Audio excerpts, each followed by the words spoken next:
शिष्य लव को साच की कहानी सुनो।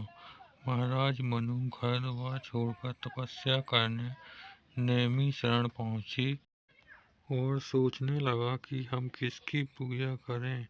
तभी उसके दिमाग में आया कि जिसके अंश मास से अनेक ब्रह्मा विष्णु और महेश बन जाते हैं, हम उसी की पूजा करेंगे।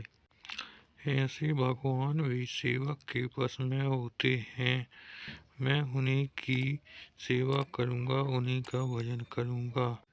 यह सोचकर भजन करने बैठ गया। दृढ़ संकल्प लेकर बैठ गया।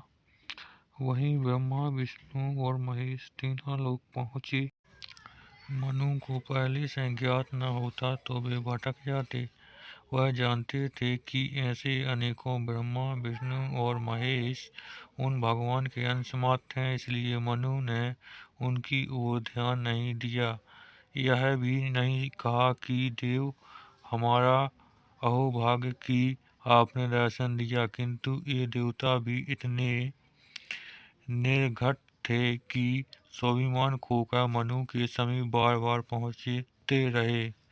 लगता है बिगाड़ डालना ही उनका उद्देश्य था। वे मनु का कल्याण करने नहीं गए थे, कुछ दे नहीं रहे थे, प्रलोभ दे रहे थे। लोभ भी मोह की एक प्रबल धारा ही है, मोह की ही सेना है। इसलिए मनु ने उधर ध्यान नहीं दिया और उनके चिंतन और भक्ति में लगे रहे। हड्डियों का कंकाल मात्र रह गया, फिर भी मन में लेश मात्र पीड़ा नहीं थी। वे प्रसन्न थे, उनकी लौ लगी थी और चिंता संतोषजनक हो रहा था। भगवान ने देखा कि यह मन क्रम और वचन से मेरे आश्रित है, इनका मन सिमट चुका है। तहाँ उन्होंने आकाशवाणी दिया कि वर मांगो। वर मांगने को कहा तो मनु ने मांगा। मनु शंकर जी के दर्शन से संतुष्ट नहीं थे। वे बार बार आए भी, परंतु उनसे कुछ नहीं मांगा। यद्यपि भगवान शिव जी तत्व में स्थित तत्व स्वरूप महापुरुष थे, पूर्ण प्राप्ति वाले थे, किंतु केवल उनका दर्शन करके रह जाना, राह न चलना ठीक नहीं है। शंकर जी के हृदय में जो अनुभूति है, उसे स्वयं चलकर प्राप्त करना मनु का लक्ष्य था। मनु जानते थे कि आचरण करके ही पाने का विधान है। मनु जानते थे कि भगवान शंकर सही हैं, फिर भी उनसे कुछ नहीं मांगा। लेकिन जब भगवान ने आकाशवाणी दिया तो वही मांगा जो शंकर के हृदय में था, जिसके लिए मुनि लोग यत्न करते हैं।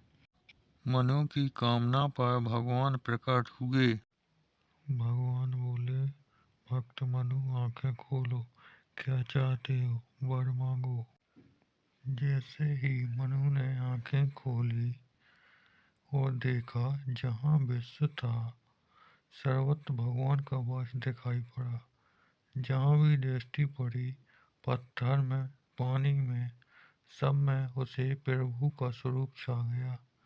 स्वयं भी खो गए, विश्व भी खो गया, मनु का जीव संस्कार भी खो गया। जहाँ पहले विश्व दिखाई पड़ता था, भगवान सर्वत्र दिखाई पड़ने लगे। मनु ने पूछा, भगवान सर्वत्र ईश्वर का वास है, फिर हमें दिखाई क्यों नहीं देता, क्या कारण है?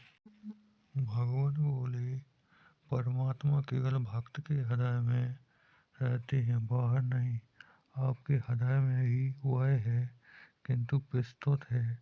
जिसे जानने के लिए परमात्मा में श्रद्धा, उस परमात्मा को आपके हृदय में जागृत करा देने वाले महापुरुष का अपेक्षित है।